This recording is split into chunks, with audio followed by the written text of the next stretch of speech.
В России не прекращаются рейды по местам концентрации трудовых мигрантов, которые начались еще в середине мая.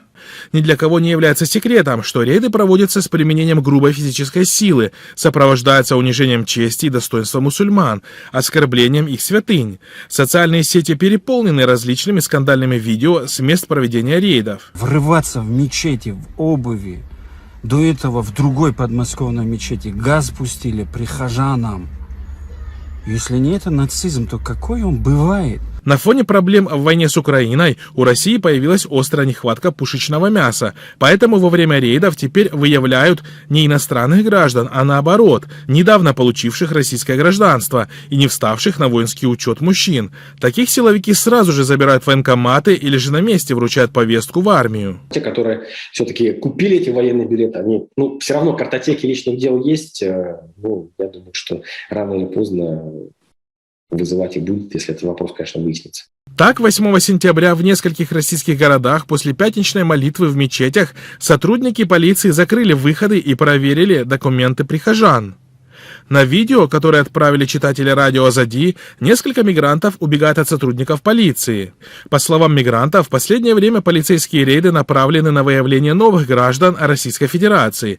Таким образом, если раньше иметь российский паспорт было привилегией для мигранта, человек освобождался от уплаты патента, и ему были не страшны проверки и рейды, то теперь российский паспорт стал представлять для своего владельца смертельную угрозу.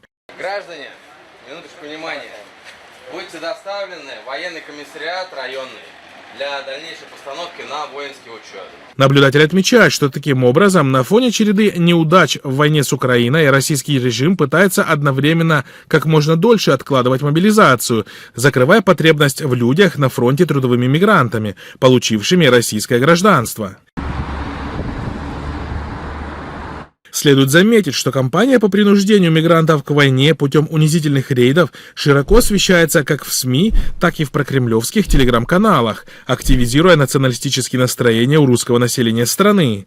Подобное разжигание ненависти, в свою очередь, привело к увеличению случаев травли в отношении мусульманок на улицах российских городов.